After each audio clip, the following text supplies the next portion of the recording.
Here we are. Look at that, man. 32K views. 32K views. 91K views. 101K views. 21K views. 109K views. 300,000 views in one day. You can tell what people want. You can tell what people want. My God, dude. All right, here we go. Here we go. We're going to look at Mammon's Gulch. It's a brand new map. I've never seen it. Let's check it out. Oh, God. Really? Oh, oh my God, dude. My eyes. That like, I'm going blind. It's so ugly. Oh, jeez. I don't know if I can make it through the trailer. Oh, good Lord. All right. I'll try. I'll do my best. JK, it's beautiful. We're in the mountains? Look around at this land. Damn. What do you think you see? Talk to me sweeter, big boy.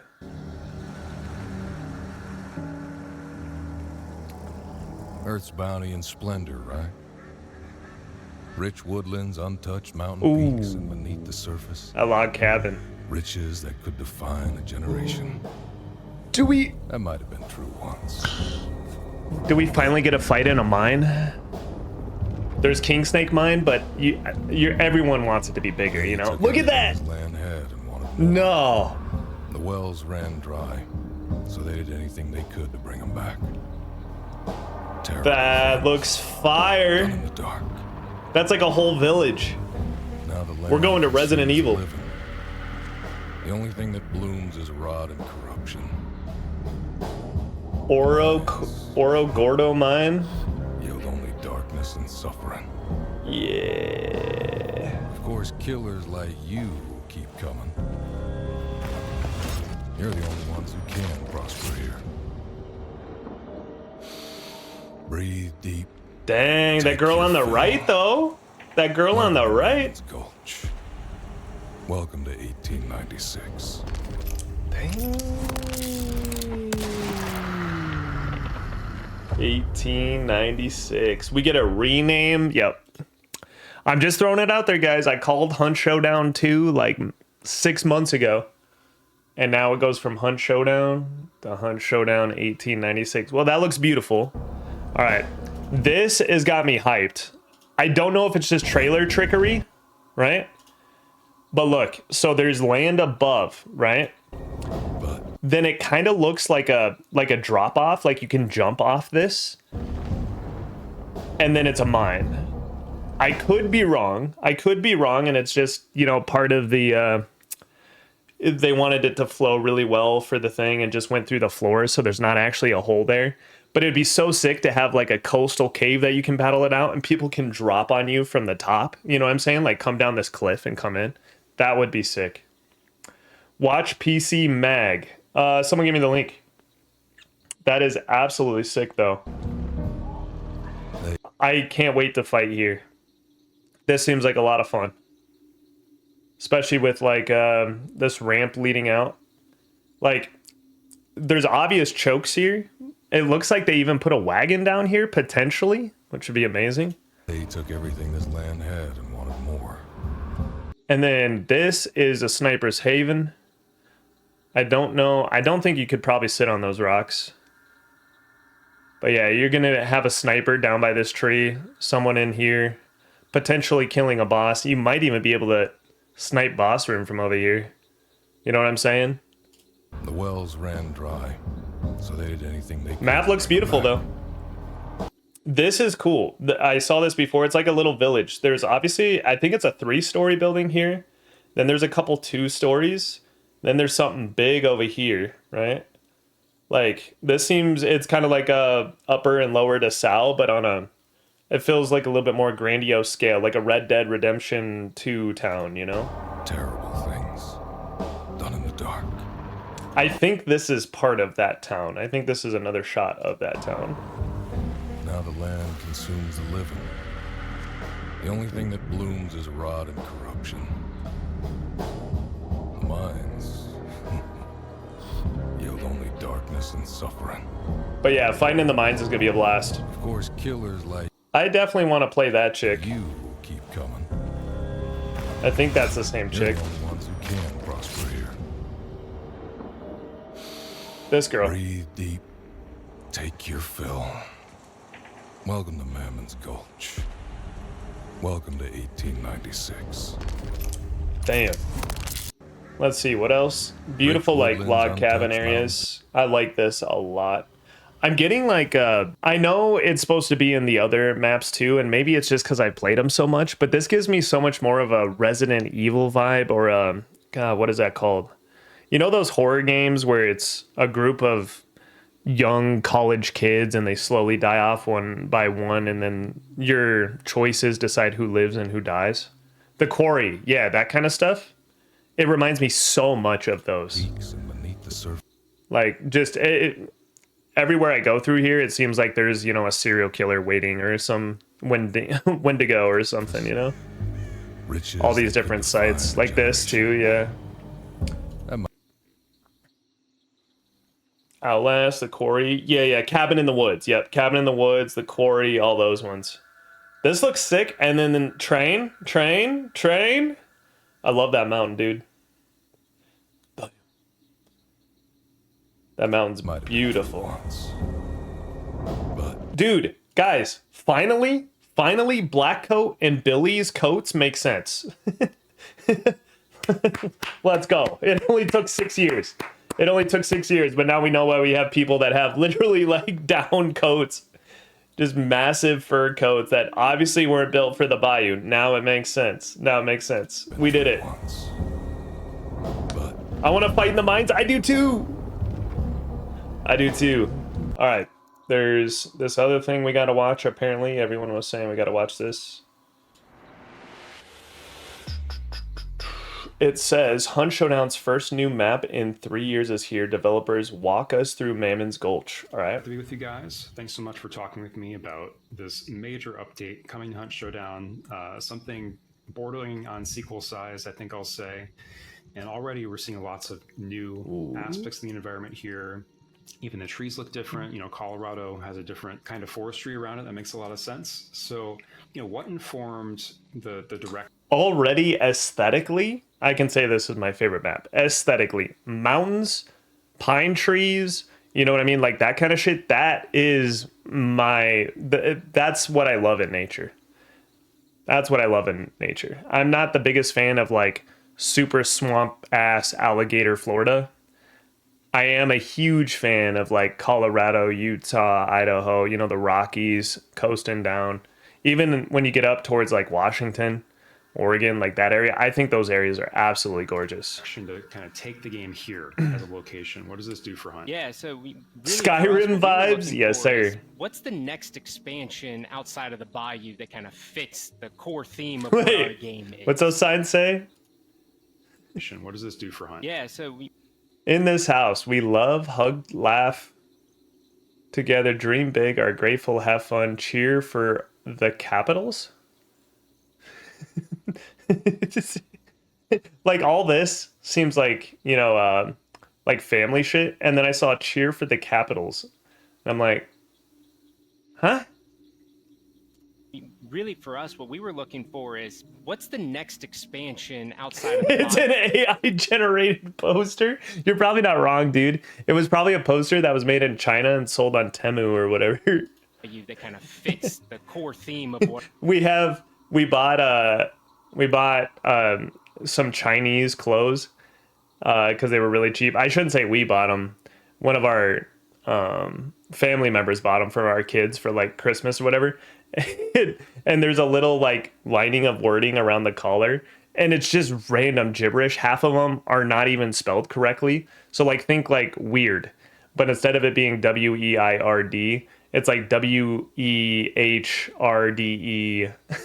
You know what I mean?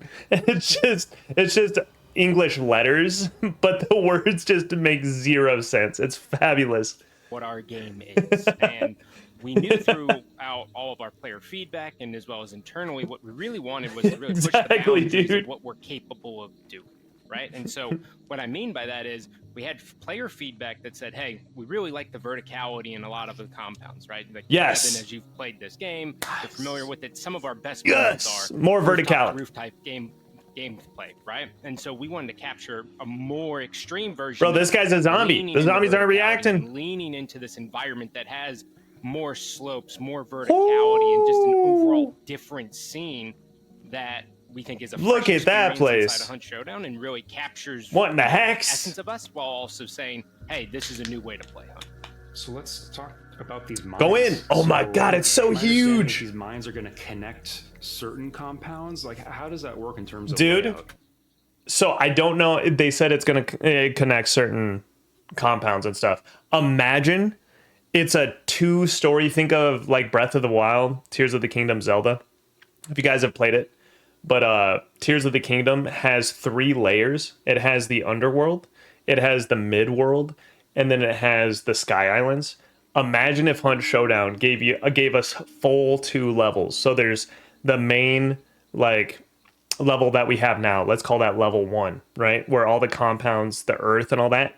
And then there's an entire level below it that's just the mines. Like mines creeping along, and there's all these little tiny tunnels that you can take to get to places.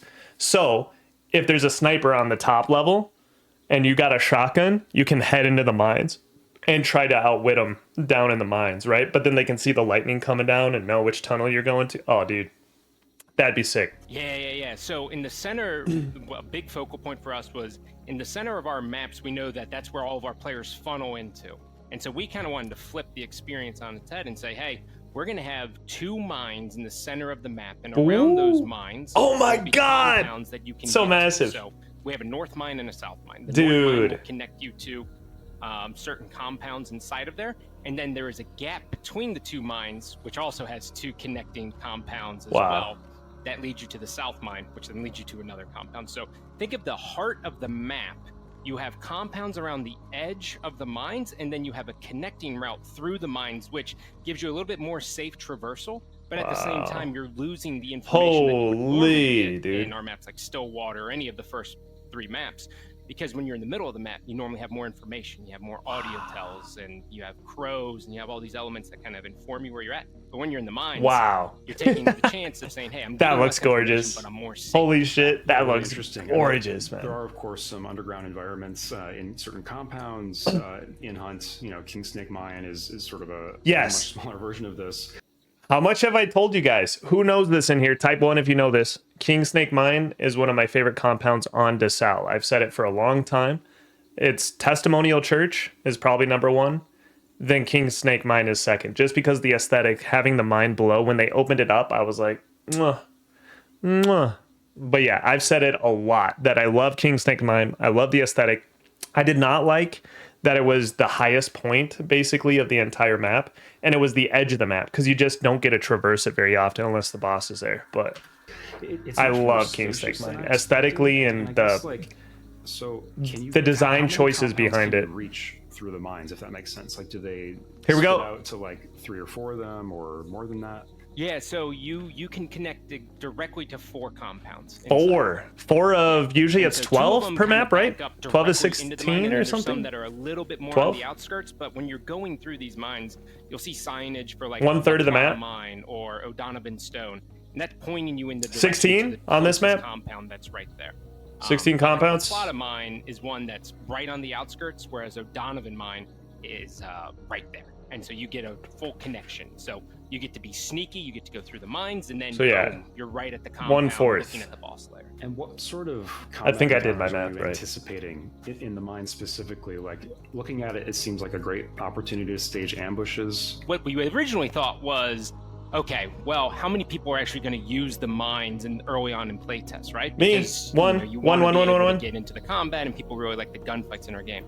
What we see from our playtests and how everyone seems to be enjoying it is a little bit of a hide and go seek kind of experience where you go into the mine and you can set up some traps and you can really catch people off guard, but it's very safe inside of there. So you can peek out, look at a compound, get an understanding of if any threats are there, and then go back in and then reposition to get a different angle. So it's a little bit of hide and go seek, lots of trap gameplay, but the most important part of the mine, and all of our Hunt players know this, is normally when you get caught in a position in Hunt, it's very hard to get away from your opponents. You're normally like kind of a sitting duck, but in the mines, because there's a lot of different routes and it can lead to a lot of different areas on the map, you're actually able to reposition and flip the experience. I agree. So you have more time to heal. I you agree. have different advantage points, and you can kind of turn the tide on the enemy team. If you I agree. Can you say anything about the updates that the existing maps will get?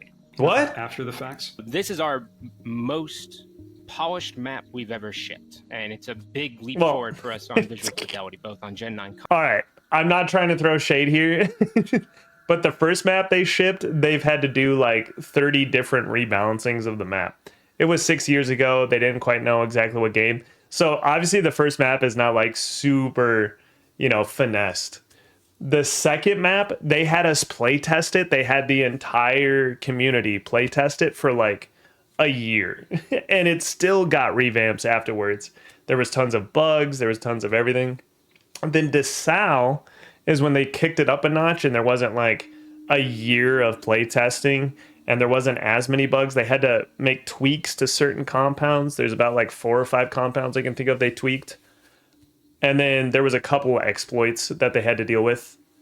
But saying that this is the most like refined map they've ever launched, you know what I mean? It's like, sounds great. I'm just saying that every map has had quite a few issues, although they have been on a forward progression where the second map didn't have as many issues as the first map, third map didn't have as many issues as the second map, and then now we're getting this map. So consoles, but also on PC as well.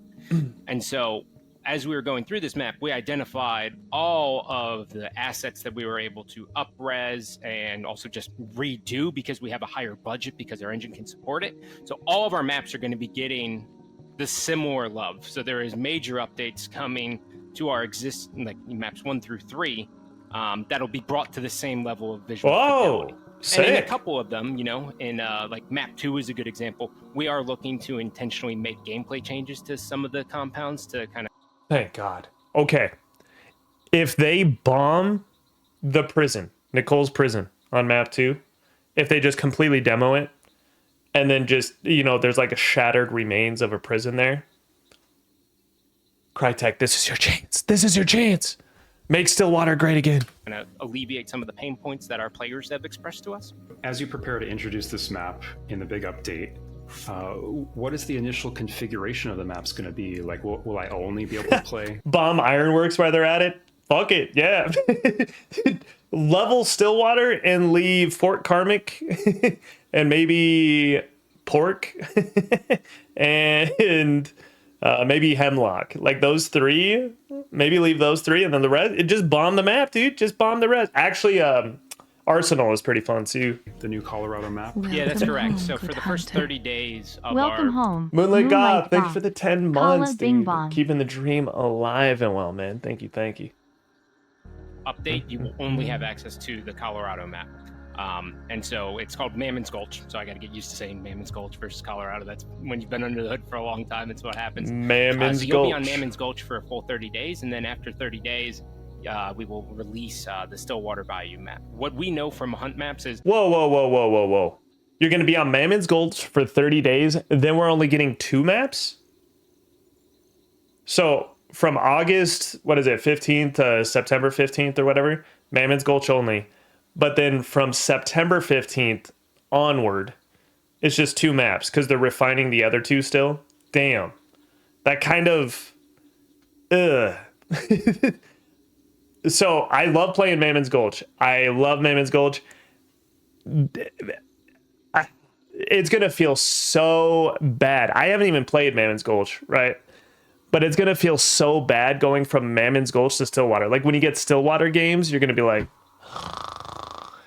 So, I mean, if they refine some of the compounds, then maybe. But like this map already shows so much more verticality and so much more thought put into how players play the game and stuff from what I've seen when it comes to allowing players to reposition, having 2 separate layers for certain compounds so you're able to protect your back.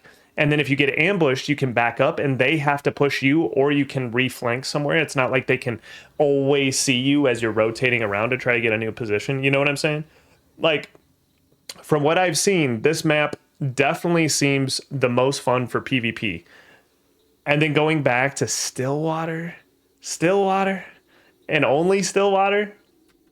It's gonna feel dated, man. Stillwater's gonna feel dated. I'm sure they got some updates for it, but it's gonna feel really dated. Hundreds of hours to really understand a full map, because they are 1 kilometer by 1 kilometer with 16 compounds inside of there. So giving people more of a focused attention on the new map is actually beneficial for the players, but also very beneficial for us, so we can fire sprayer. Hey, what's meshing well with you guys? No, I thought he was gonna climb that ladder, and I'm like, oh my god, we're getting Rainbow Six up in this bitch. Based on player feedback to see if we can make any adjustments. So Scott, at a top level, what kinds of behaviors and experiences did you have in mind as you guys were building this map, right? I mean, Hunt is wonderful because it can accommodate solo stealth sniping and like people that play really loud and just running with shotguns and melee weapons, right? Like, it makes room for that spectrum of experiences, right?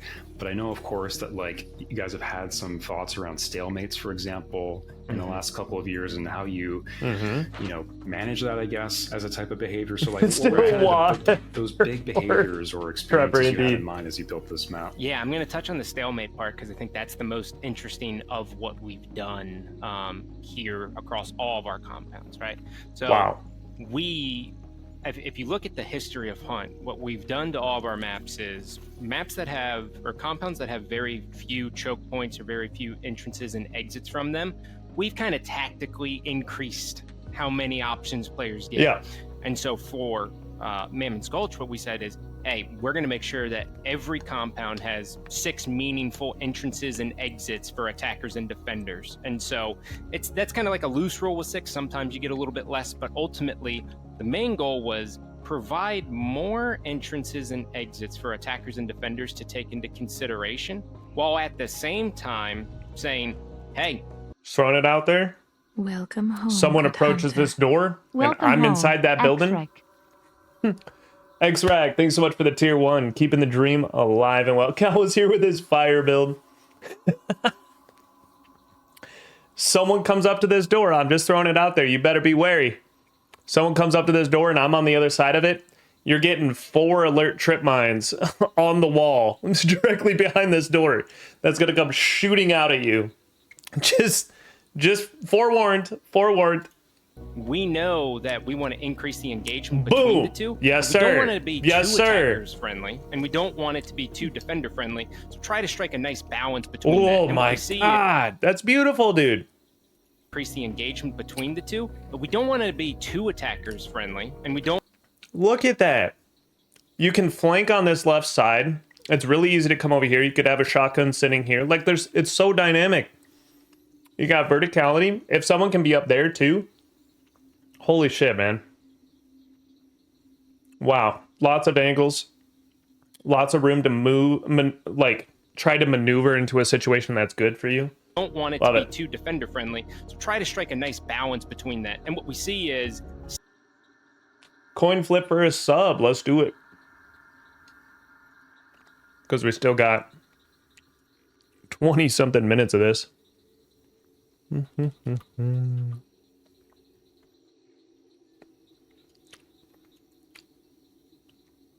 15 FPS. I see that as well, Christoph. This FPS is wacky.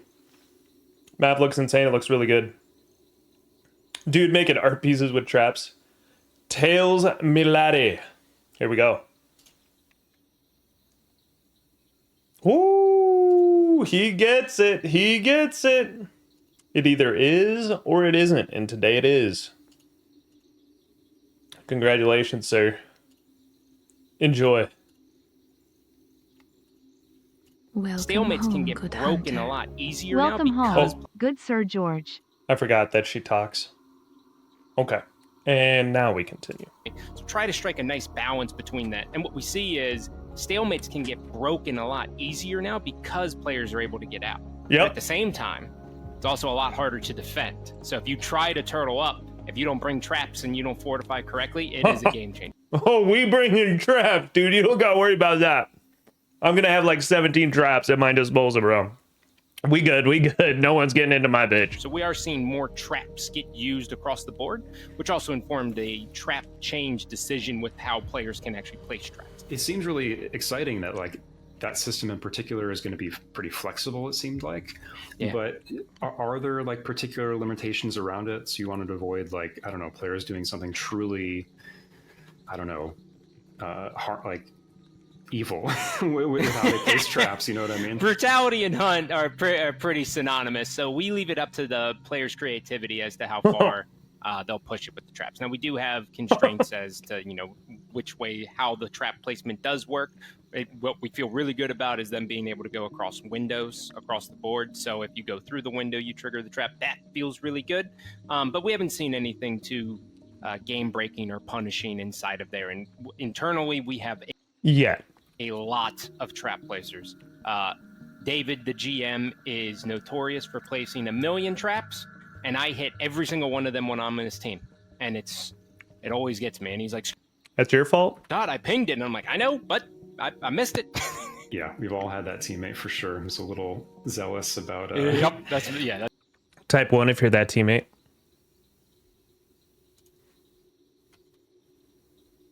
That's me. Loading Give up me the the compound. action. Yeah. So it looks like we're on a ridge here. I'm seeing some train tracks. Talk to us more about the kind of particular biomes or the feel of these areas. What we really wanted to capture across the board was this feeling that when you're on the mountain, we want you to feel like you are on the mountain. Now, you still have places that you can hide. I know it's a video game, so that capturing that feeling is really good, but they're like, man, we really want you to be somewhere and actually feel like you're there. It's like, well, I can get that feel because I'm there, you know what I mean? And all those elements. But what you're seeing right here, one of the biggest changes that we've made to our forests is that they're dense forests, right? Mm-hmm. When you see these pine straws and you see all these like needles, right? These needle trees, it makes player detection a little bit harder. And so you have to be more cognizant of, okay, what's around me, where the players could be, what sound is triggering, which also informed our decision to say, hey, we need 2 new sound animal attractors. So we actually introduced bats and we also introduced cows. And so when you hear a cow, you're like, oh, okay, players coming from this spot, I know that's where the cow is. And you kind of... Bats for the caves, I understand. Cows? Moo, bitch. We might have to get a moo emote going on here. Learn that over time. Is there not a mountain goat? That's what I was thinking of, Cthulhu, where like, I know Colorado's big and not all of it is near the mountains and stuff, but we're clearly near the mountains right here. There is not a lot of cattle in the mountains. But, I'd say key element for us was we wanted to capture the feeling of what it was like to be in Colorado and how we can lend itself very nicely to Hunt Showdown gameplay. And at the beginning... Dude, if they put some place in here with the red rocks, for those who don't know, let's look at Red Rock.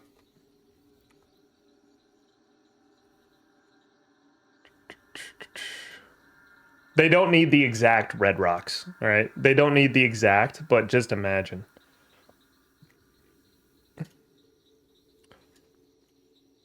Just imagine, dude.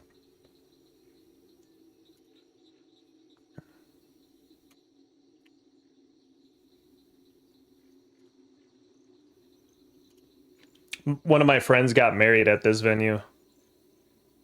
It was beautiful. We had very dense trees and it didn't create the best gameplay experience, so we kind of trimmed them down. And then we started intentionally opening up more sight lines so snipers would actually have a pretty good time playing on this map, because before, you can imagine when you look at all those trees, like sniper players, like what line of sight do you actually get Welcome on people? So we made intentional decisions to kind of make sure that place... I'm just kidding. I know that it'll be harder to snipe come August 15th.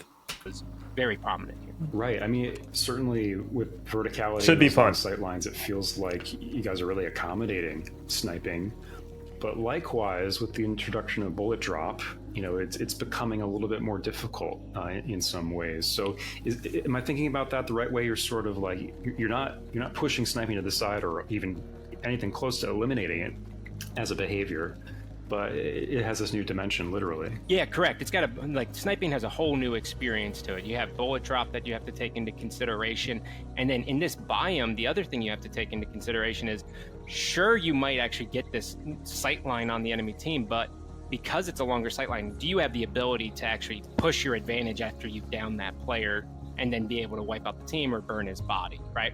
And what we see throughout all of our playtests is a lot of players, like if you intentionally want to snipe, you have avenues for that playstyle to work, but you have to be deliberate with it. And that's the key for us. We want each of these playstyles to be deliberate. And when you accommodate this landscape, we also need to make sure that players who are running only melee options, if you want to run just the katana with Berserker, you have the ability to take deliberate decisions and deliberate pathing. What if I don't want to run anything and I just want a bing bong? Huh? You thought about that playstyle? To be able to put the advantage on your side. I'm guessing, above the mine, there is traversable area for players. So, if, for example, somebody has a bounty and they run into the mine to get to an extract, and I can track them above ground, right? I can sort of go run in parallel with them. Do you think that's a viable technique that you had in mind? Yeah, for sure. And so the hard piece there is, well, the balance that we wanted to strike is, if you choose to get the bounty and you go through the mine, you're going to have a direct shot, and you have the advantage because you have the direct shot because you're under the mine. Wait. If you're above... Direct shot. I'm confused with what he's saying, direct shot. I thought he was going to say a direct shot to an extract for those compounds, which is freaking amazing. That you could, as the person who's doing everything, let's be honest, the person who goes in and kills the boss and then grabs the bounty and then goes to extract is literally playing the game, like the entire game, while everyone else are like onlookers that are trying to pick on the person playing the game. So I'm just saying, giving them the option to force people into the mines, because if the other person doesn't go in the mines, then they're not able to block the extract. That would be sick. He hasn't said it yet, but I thought that's what he was going to say, is a couple compounds you can force people down to where you go through the mine, it gives you a direct shot to the extract and they have to try to stop you. And you're running around the mountaintop. You might have to take a little bit of a detour. And so you get this cat and mouse game of okay, where's the bounty carrier going to go? Are they going to continue to go south? Or are they going to go right? I know they have 3 exits. How am I going to take advantage of that? You mentioned bats a moment ago. Certainly those noise hazards are some of my annoyances in Hunt Showdown, and a really purposeful part of the game. Do bats only appear in the caves or the mines? Right now, yes, that is correct. We have aspirations to put them in more places, like inside of certain buildings to give you additional sound cues right now, but the bats in the mines just feels like such a slam dunk for us from a thematic sense that's where we put all the focus on. And candidly, you need a little bit more distinct audible call outs when people are leaving the mines because you have that. Dude, this guy is a very well-spoken dude. He's got a lot of charisma. W Riz from this guy. He knows what he's talking about, and what's a good way to put it? It's a very good spokesperson for Crytek. How would you compare this map to the other maps in the game? I mean, we've heard about verticality, but in other aspects, it's more what and less what, might you say? I'd say map 4 feels completely different than any map that you've ever played inside of Hunt Showdown. And so when you take into consideration the biome and all of the verticality, the dense forest, the new compounds, and a lot of our compounds we've actually built fundamentally different. We actually changed the DNA as to how we construct them. Before, you'd have a traditional I know it's just a trailer and stuff. Any map that you've ever played inside of Hunt Showdown. I know we've already heard this.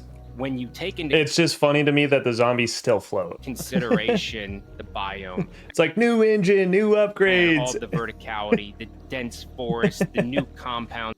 There's clearly a ramp going like this, and there's clearly a girl going like this. And a lot of our compounds we've actually built fundamentally different. We actually changed the DNA as to how we. I know it's hard, right? From a video game developer side to fix that. And is it really worth it?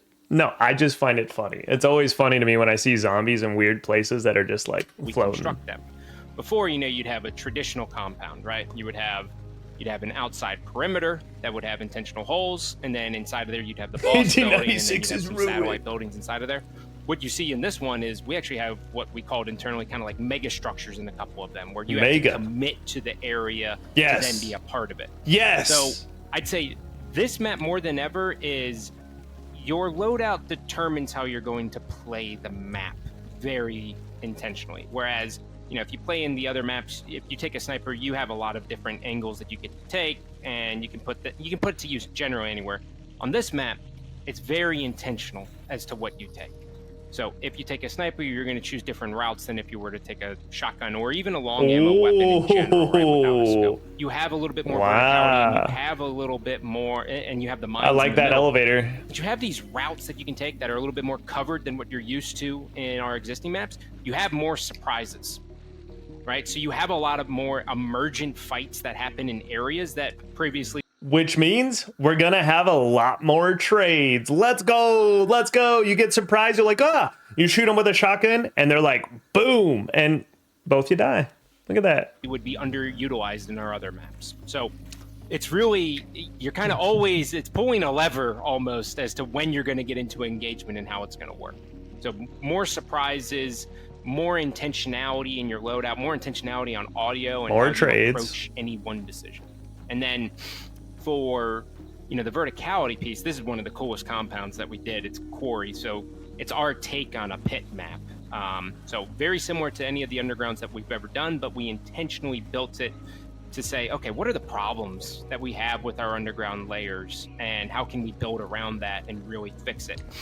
The sound not transferring through choke points, like the sound where sometimes you'll hear sound above you that sounds really close even though it's not, and then sometimes sounds won't play when they're really close to you even though they should. The choke points are way too skinny. You need some breathing room. You can't just put people in a single file line because it's way too easy to land shots on someone that can't move left and right. And they created way too small of choke points in certain buildings without any openings for very long hallways in the basements. And for the most part, that's kind of it. I would also say they need a few more back-to-back walls that can be pinned. It's not so much like brick on brick on brick on brick. Even though basements are a lot of foundation shit IRL, but they just need it to be more adaptable and less constricting compared to what it is right now. That's what I would say the problems are with the basements in the game currently. And so this one, you have a lot of options. And so you have a... Look at that. And that's what I'm talking about. You see how non-constricting it is. As soon as you go through the choke point, you have multiple avenues, you have multiple covers. It's not like just a long, straight hallway into gunfire. You know what I'm saying? Like, this design looks so much better than, let's just say, like Stillwater. And on top of you that you're able to fortify, you can also leave the compound, but because it's more tight and constricted and it's in this quarry, you can also fortify this better than almost any other compound on this map. Yeah, I mean, looking at this footage here, it just seems very big. I mean, I know, like, I've put hundreds of hours into different areas already in Hunt, but like, I don't know, somehow this seems larger. It's way more grand, and I'd say, Wow. Stefan Heinrich and the entire art team on this map. That looks like Shadow of the Colossus, where you fight the giant thing where you have to go up on the cliffs and then hop on the side. Like, that is massive verticality right there. Looks like there might be an extract back here, potentially a boat. I've done such an incredible job of capturing how big this world is and how far we can push it. And that's a big shout out to our engine team for giving us the ability to be able to do that. So we wanted to push the boundaries across the board. We wanted to feel bigger than what it is. Even though the dimensions of the map are the same, we want players to feel this sense of verticality and this intentionality behind it to drive all of their decisions. Yes, sir. How's performance so far in this map been for you guys from a technical perspective? Because I know you're adding DLSS, for example. Yeah, so I can just say, like, we've kind of exceeded all of our expectations as to what we thought we would be able to get on this map. And that's mostly shout outs to the new engine for us, empowering us to be able to do that. But performance is as good, if not way better, than our existing maps. So Wow. right here, we're seeing what looks like a mining facility, or is this an example of one of the mega structures you talked about? This is Damn, an that's so Oro cool. Gordo mine. Oro And so, Gordo mine. right here, Wow. when you think about like, all right, I gotta take this in. We got a choke point over here on the left. We got another choke point here going into the mines. Looks like the mines might trail off on the right side. Like all this is playable, right? Underneath, I should say. Doesn't look like you can get up here. As far as I can tell, you might be able to go boop, boop, boop, boop, boop, and maybe get to this shelf. Then maybe boop, boop, boop, potentially. But I'd be surprised if this is playable. It might be. Doesn't look like too many entrances down here. They're probably a little hidden. There's obviously these entrances. There's one there. There's one there. One up there. One there. A bunch of windows. Looks like this is boss compound. This building's probably leading out of the mines. Potentially on the backside.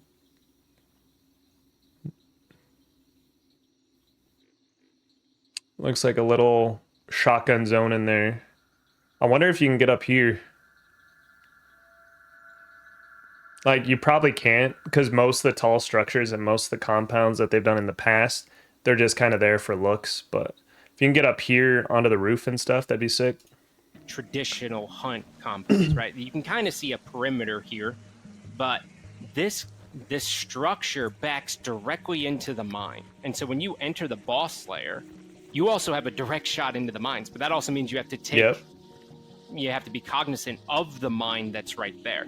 And so this megastructure connects, it's kind of like an L shape. So this isn't, what you're seeing isn't necessarily the boss building, but it's connected to it. Oh, And the so boss inside building's here, in the you can take a mine. lift to go across, or you have to choose a route that's a little bit more risky and puts you exposed. At a top level, it feels like Whoa! Okay. Whoa!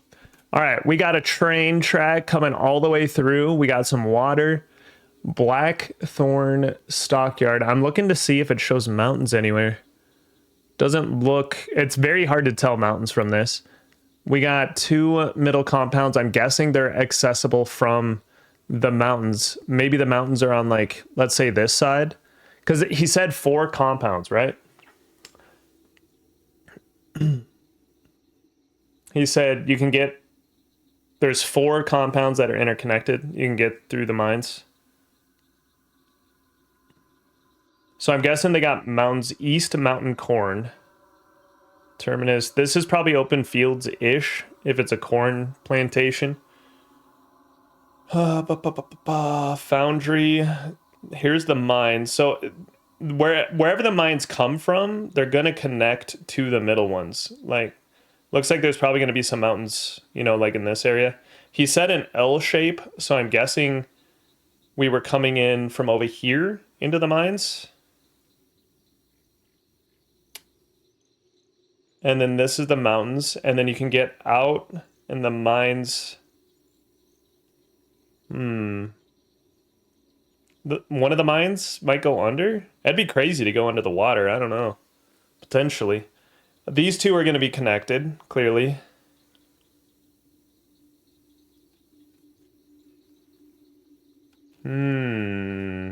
So these 4?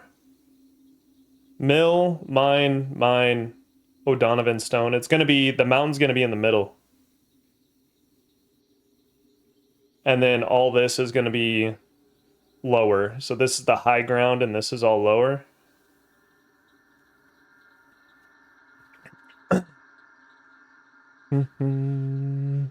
A train yard, I hope for train interaction. Yeah, Terminus Rail Yard up in the top right. Gasworks.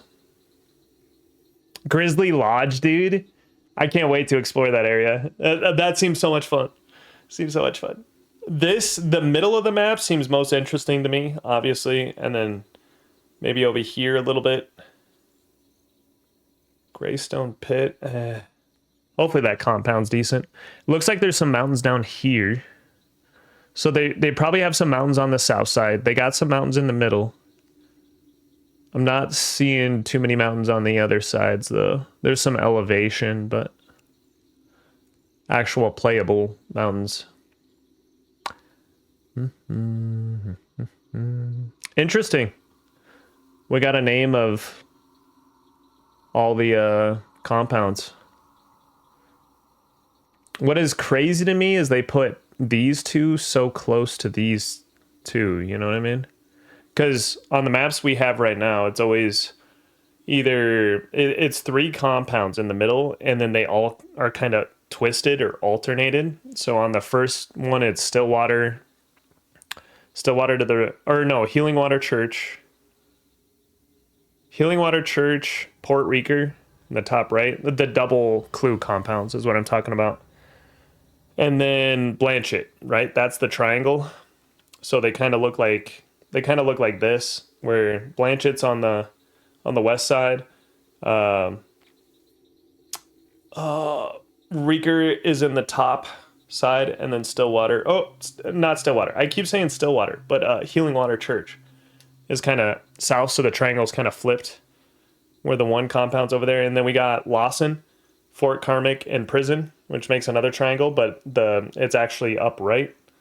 And then on the other one, we got Weeping Stone, the Prison, and another church. And it's in the same triangle. So here, there's, as far as I can tell, there's not a triangle, right? Like, this is going to be a double clue compound. This is going to be a double clue compound, would be my guess. And then, I don't know. You see what I'm saying? Like, I can't find the triangle. The doubles are Preston Oil. Okay.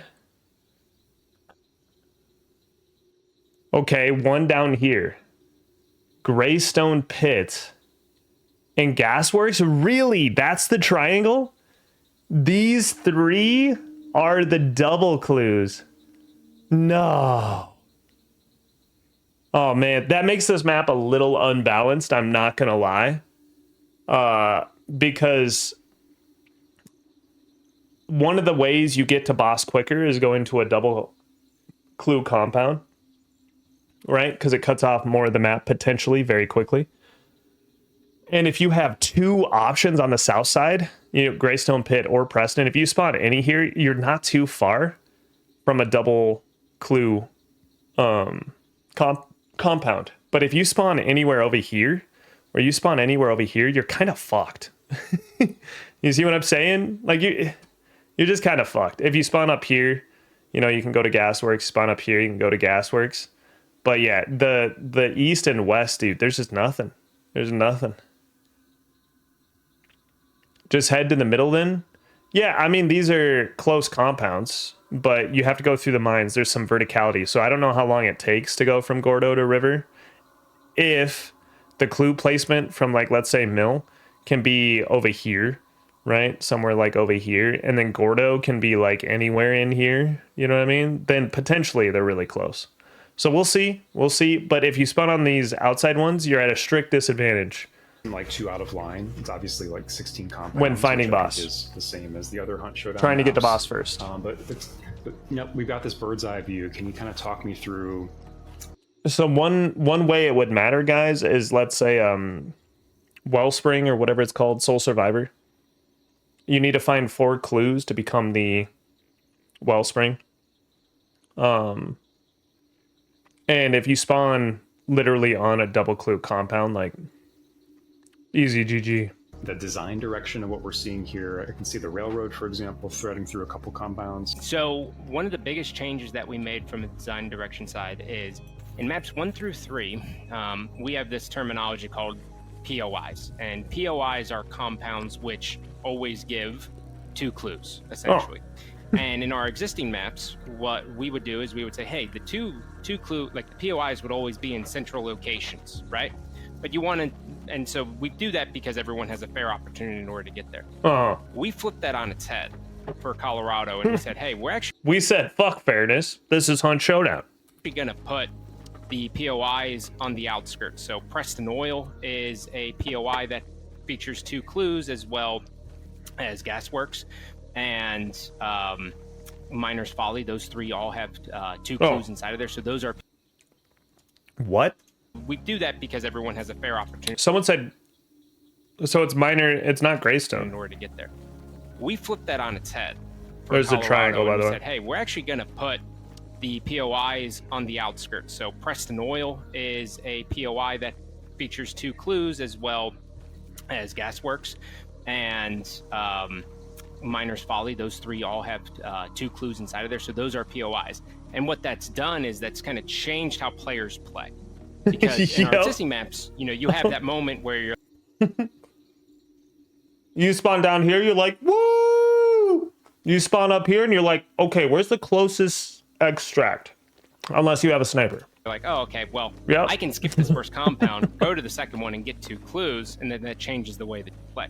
Whereas in this one, if you spawn a Kingfisher Foundry in the bottom middle, you might actually just go left to Preston Oil to go ahead and get 2 clues, and that changes your pathing, and it changes Yep. your decision making as to how you want to approach any one decision. But if no one spawns down there, then you just get 2 clues for free based off of RNG. Let's go. So that was a big part of it. But from there, it all started with our anchoring statement of we wanted to have mountains in the middle, and those mountains need to have mines. And so we started with, okay, let's create 2 mines. We're going to create these 2 mines and these mountain ranges in the middle. And how can we mold everything else around that? And Yeah. does it play well? I guess I'm also Welcome wondering, are home, there good hunter. any compounds that have, or maybe Welcome you can home. just sort of talk I am the about beefer. one Even though I won't be able to play the new update, I can still watch. Beefer, even if you can't play, dude, watching, I think is going to be potentially even more fun because you don't have to fuck up yourself. You're just going to watch everyone else fuck up. And it's going to be great. It's going to be fantastic.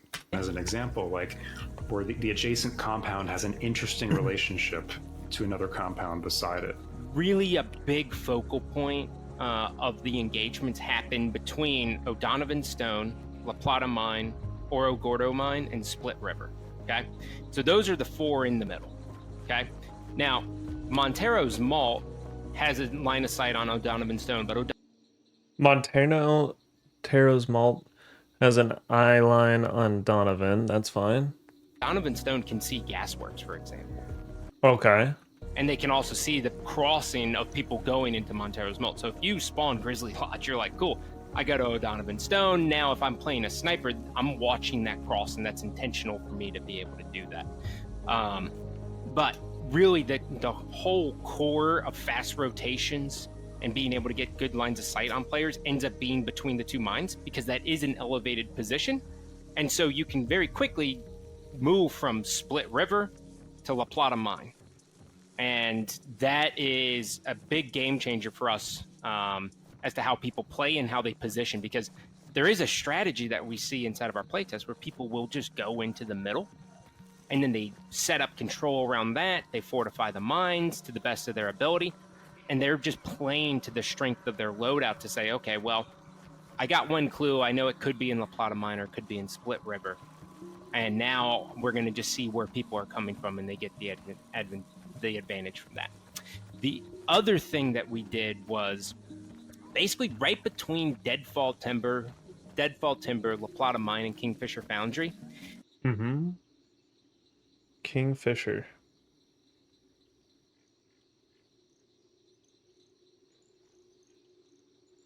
Okay. There is a watchtower, and I think we can see it in the video. I forget exactly where it's at, but there's a spot that you can see this, the iconic Hunt Showdown watchtower, right? Yep. We put that on a hill. And when you're in there, you can see Deadfall Timber. You can see a direct line of sight on Deadfall Timber. You can see almost all of La Plata Mine, and you actually get to see Kingfisher as well. It seems like from what we've seen in the mines, you've not tried to make them too bottlenecky, right? Correct. Because, yeah, that was a bit. We learned that lesson early on in playtesting. The more choke pointy it was, the less likely players were to go in it. Yeah, I mean, that can be intimidating unto itself. Like, it seemed like there was a lot of choice available to me in terms of diversion and sort of losing people in the mines in a good way. So La Plata Mine is another one of our mega structures. So this one is basically one giant building that sticks together. That looks sick. And has a bunch of different meaning. But the other thing is depending on where you approach, Whoa. it's either you're fighting all the way on an That's upward cool angle entrance. or you're fighting down. So if you come from the mines, you're at the highest point of elevation of this compound, and you are Okay. looking down and you're seeing every area down to the left. Whereas if you come from here, you're fighting up. If you come from the lower end, you have a very good idea as to where your enemies can be. But if you come from the higher side, we want to make sure that, well, you might not have perfect information, so you have to be more intentional with where your sightlines are, and you're more exposed. So higher risk to come from the higher verticality, lower risk to come from lower. So this, we see tons of engagements happen in and around this area. So this right here, you get to see this. And so if we pause right here, if you don't mind, this is La Plata Mine. You have full view over this, and you also see. Can we get into here?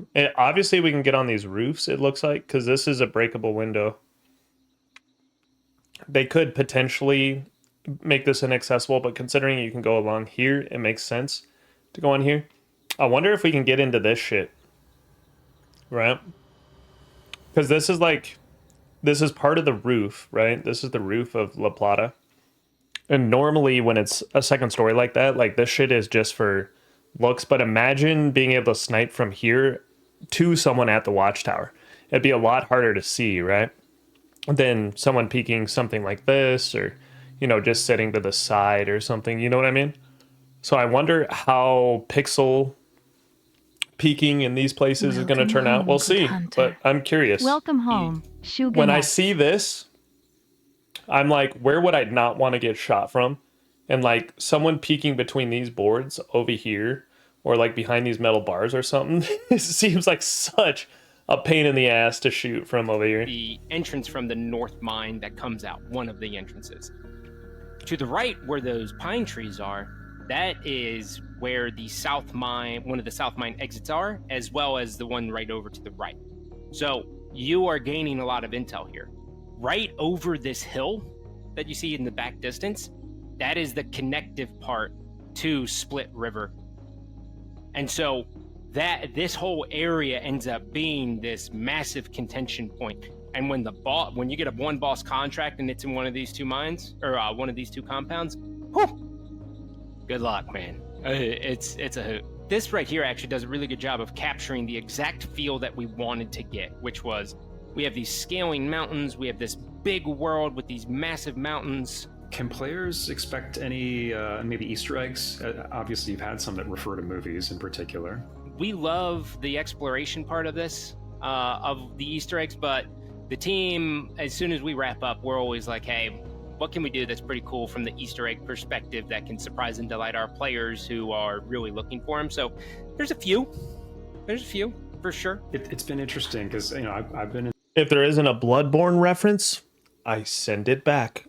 I'm just kidding. the games industry a while, and I've heard many games kind of use verticality as a kind of talking point and piece of identity.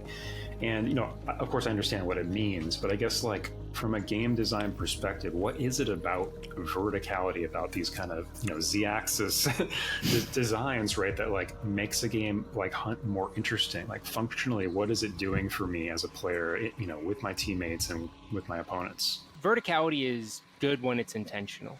And by being intentional, I mean, if your game's design lends itself well to it, you can lean into it a little bit more. And for Hunt, you know, Hunt is a sandbox title, right? We want players to bring whatever tools and... Just call it what it is, bro. It is sandbox, but just call it a roguelike, bro. Just call it a roguelike. It's cool.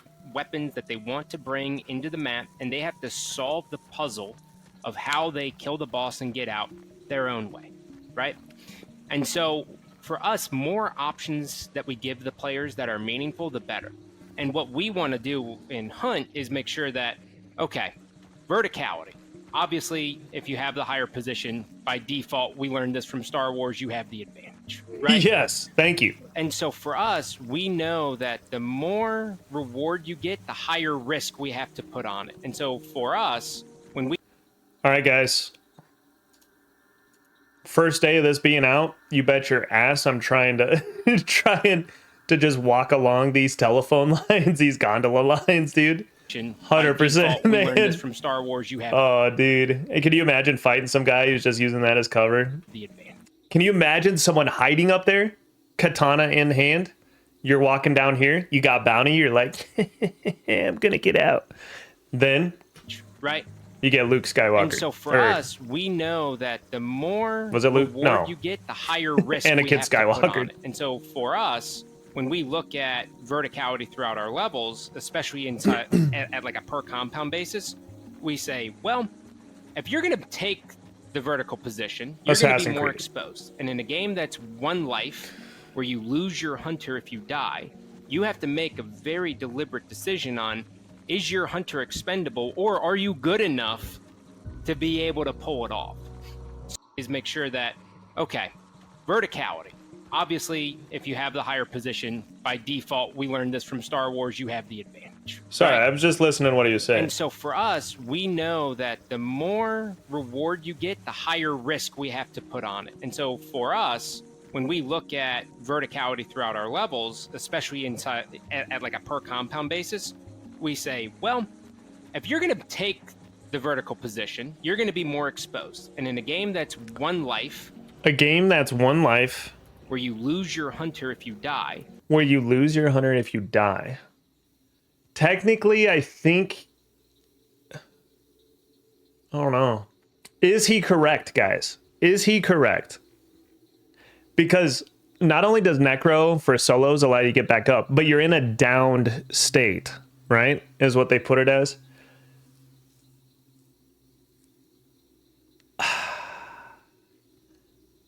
But I don't know if I take that one life. I don't know if I take that one life. Technically, your hunter just dies when you leave the map, right? Like it's downed, downed, downed, death. you have to make a very deliberate decision on, is your hunter expendable, or are you good enough to be able to pull it off?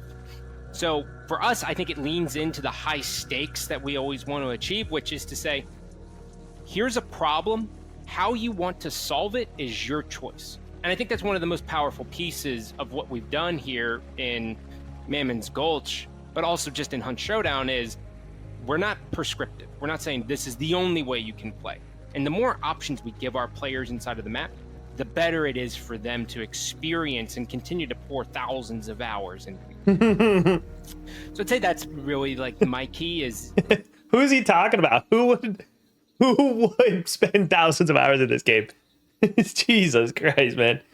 God, find something to do with your lives, people that are playing this game for thousands of hours. Verticality for us really just lends itself so well to who we are and what kind of game it is, because as you add more verticality, you get more sound cues, right? It's not, we aren't doing jump pads or Bro, no jump pads, no 360 YY ladder stalls. Come on, bro. Crytek. Do you even zoom? These other elements that allow players to get onto verticality with relative ease, there's a cost. So any decision that you make has a cost, and that cost can be consequences, and it can also just result in your death. So sure, you might be able to climb a ladder and get into a high spot, but now you're on a roof, and also the ladder was making all this noise, so people have a better idea of where you're at. The game has always been one where seeing is a skill, right? The ability to spot players in different environments, different lighting conditions even, is something that you can bring to the table as a player. For sure, and it's made a lot easier when you can de-render and allow you for your vision to suddenly just become better. You know what I mean? Take away shadows, for instance, is a pretty good skill to bring to the table, you know? And yeah, that makes me wonder a little bit about weather conditions and how you see them interacting with this map. Yeah, so, at first we're going to start off with, 3 times of day, kind of the traditional. We have 1 nighttime and then 2 daytime maps. And then from there, we're really excited to get fog into this map, as well as thunder shower. We think thunder shower is one of the most dynamic times of day that we have. And we think it has played really well on this, but it's not quite ready to ship with it on launch. Damn. So what we don't know, and I'm excited about, is which ones we want to try on this, you know? Well, one of the fan favorites has been Inferno, right? Now, Inferno could flip this entire experience all on its head, but we haven't gotten to that point yet. But that is a conversation that I'm very interested in having. One of the That things would be I've always sick. enjoyed about Hunt is that it does not hold the player's hand. You know, like, I think in almost all aspects of the game, like, you guys are really trusting players to make their own fun, to kind of come up with their own strategies and tactics. But of course, there are aspects of the level design that are subtly conveying certain ideas or approaches. You know, can you maybe name some of those?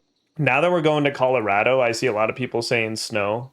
Now that we're going to Colorado, like, it'll happen eventually. It'll happen eventually. There's no way we don't get snow, right? Like, we're literally in the mountains in Colorado. That players may not realize. I mean, No obviously, chance. like, No you know, chance. when you put a light on something or something is bright compared to what's around it, like, that is drawing your eye toward it, I think, in most situations. Yeah, so, you know, obviously Ooh, lighting is a Nino. big piece. Pathways that are on the floor, like Beautiful. dirt paths or mud trails or clearings inside of a forest, those things all kind of intentionally lead the player's eye into it. But the other thing is when you look at our levels, one of the things that we try to achieve is as you're just walking. I absolutely love this area. I don't know exactly where this area is located. I've been watching them go through the mines. We know the mines are in the middle. But this view right here, like this area, is just spectacular. I want more of it. I don't know what lies in wait over here, but I want to explore this area. Like really good level design ends up feeling like a flowing river, right? Which means, you know, when you watch a river kind of flow, you watch it kind of move around the rocks and kind of form to it, and it's very smooth and intentional. We always are looking at, hey, how do we stick together these two pieces in a way that makes sense for the player? And when you see here, right, like just in that moment as you were walking down, you can chart two direct paths around this individual mountain pass, right, or this little rock formation, right? You can either choose to go over to the right because you saw that there was a path over there, or you can go to the left. And these tiny little decisions need to be conveyed and they need to be clear to the player. And we want to reveal them at the moment where they will make those calls. Because if you reveal it too early, it's kind of information overload, you know? Fair. But when you reveal it at the right time, you're making the player say, okay, I can make a choice. When you enter a compound, we want players to be able to make a decision of, I've committed to breaking into this perimeter. Where's my next move? What's the next tactical decision? And some of that can just be a building. Some of that can be medium cover, but that's the key for us. Inting. That's my favorite one. Inting. Just going in a straight line until you get shot. Trying to figure out, hey, what can lead the player to make more informed decisions on position? The other thing when you're thinking about the compounds ultimately is each approach, we call them approaches, right? So each approach needs to be able to fit like kind of like a specific weapon in mind. So we try to make sure that all of our compounds have at least a 360 degree, sometimes 270 degree approach points. But those approach points are intentionally designed where we're like, hey, this is where snipers are going to kind of come from, we believe, because of these reasons. Here's an area where it has more dense forest, so shotgun players can go through there. But then you hit a choke point. And so you're going from the perimeter into the compound, right? Yeah. Each of those choke points are built in such a way where you're dealing with A, animal attractors that you have to deal with. B, you might have to deal with meatheads, right? And then if a meathead's in front of a gate that you already have to open because that comes at a cost, now you have to change your strategy. Or you're like, well, I guess I'm going to kill this meathead quickly with like a dynamite, give my position away and break in, or I'm Dynamite? No, sir. We got the spear. There's the spear in the game, sir. Dynamite? Come on, man. Come on. We're not living in 2018 anymore, going dude. to reposition myself. So all of those things add to the mix, and what AI spawns inside of there, you know, it could be an armored with chains, like a wired. It could be a wired. It could be an immolator. All those things are random, and so you always have a different experience every time These forests feel so good. you go into these. Wow. Dude, 100%.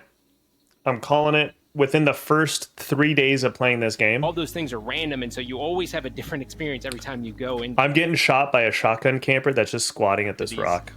compound 100%. Like it's which happening, really changes and the it's gonna feel dynamic. delicious. It's gonna be like, We don't knew want it, you to have knew one it. way to solve the puzzle. I knew you were gonna be We back want you there. to Didn't be know able which to game. always I solve knew the you're gonna be puzzle back different there. ways because we present a different challenge at you.